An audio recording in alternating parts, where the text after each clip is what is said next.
What's up, y'all? It's your boy Rotimi, aka Mr. Sexy Nigerian Butterscotch, man. Like singer, songwriter, actor.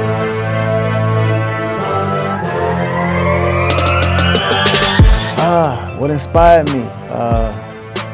My family always grew up. I always grew up listening to Fela, Bob Marley, Michael Jackson, Prince, Carl Thomas. But it actually started when I was actually in my mom's womb. Like she said that Bob Marley had come to her in her dream, and her son is gonna finish my legacy. So as soon as I got here, started singing at 3, 4 years old, and everything just took off from there.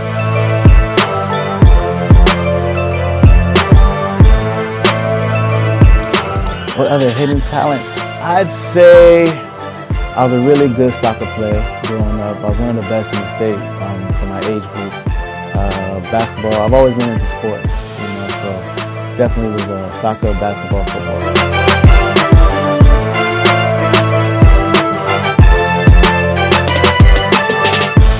Fashion for me is more about style and just about comfort. Like I feel like I'm a chameleon, so you'll see me in certain things where it's sweatshirts, you see me in cool t-shirts. I'm not really a name brand guy, really just more so about the vibe and how it fits. And if you're fly, you can make things happen no matter what it is.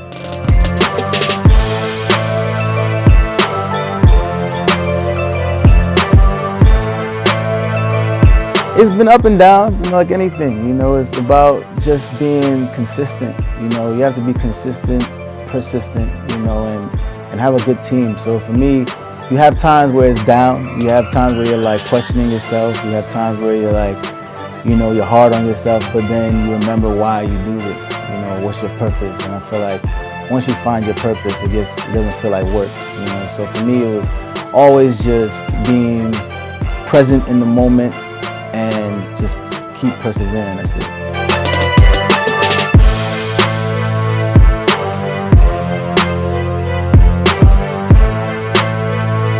It was a lot of difficulties, man. I felt like I had to, for me personally, I had to prove that I belong, because not a lot of people can go and do acting and music at the same time. You don't really see people that do that. So that's why I took my time musically. I really took a year to make the project. Even Love Rhythm, everything took a year because I wanted it to be perfect. So when people did hear it, it was undeniable music. It didn't matter who it came from. So it was, once people heard it, it clicked, and from there the music took off for itself. But getting everything, making sure people took it seriously at first was not a struggle, but it was tough. But once they heard the music, everything took care of itself.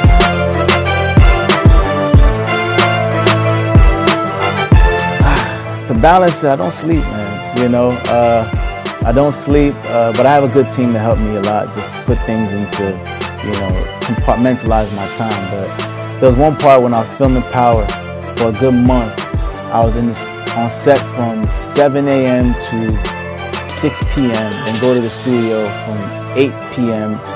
to 9 a.m. And I did that for a month to complete the project. So I didn't sleep, but again, how many people are doing two professions, So I had to make sure that when you do it, you gotta do it right.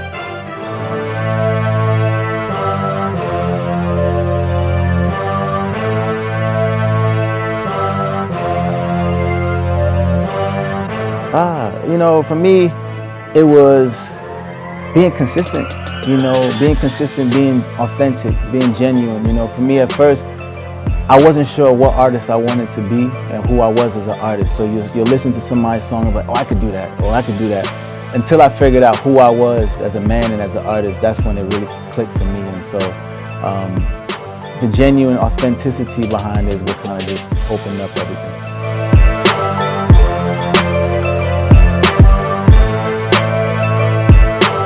I met 50 Cent on Power. I met him on set, I auditioned like everybody else. And I met him, the first day I met him was when we did our first scene together.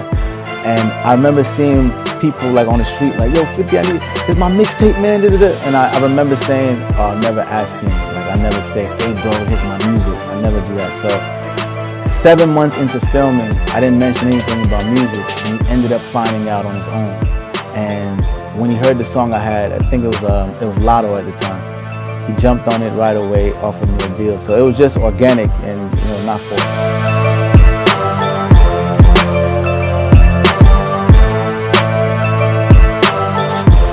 Again, it was just me being myself, man. I'm the epitome of African American.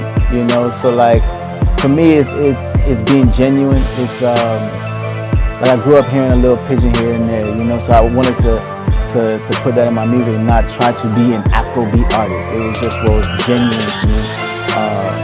And again, Craig David, Akon, and myself to basically make that sound. We all kind of just put that together from our ideas, and it's crazy because 5 months later, Akon is on the remix. So we kind of spoke it up into existence, but it was just making pure music that represented me to the best of my ability.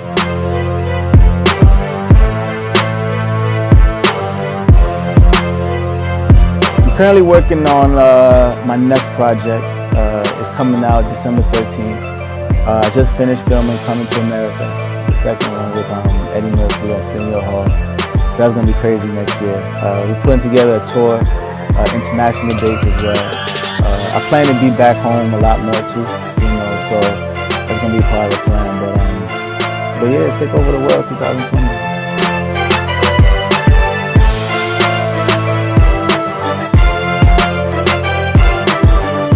My fans should expect greatness, everything when it comes to film, when it comes to TV, when it comes to music, everything is going to be at a very, very high level, man. I'm very, very excited.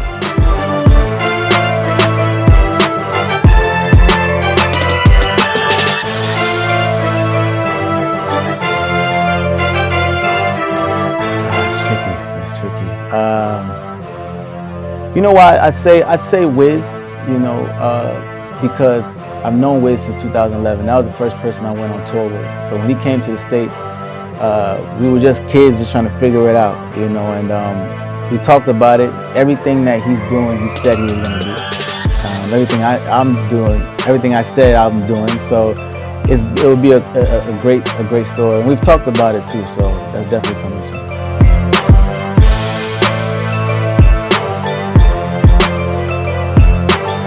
Three things people don't know about me.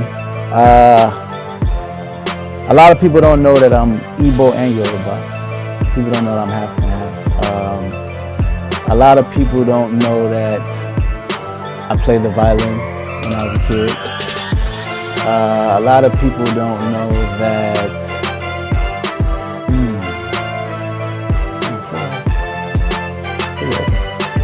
I think those two are good. Yeah, we'll leave it at that.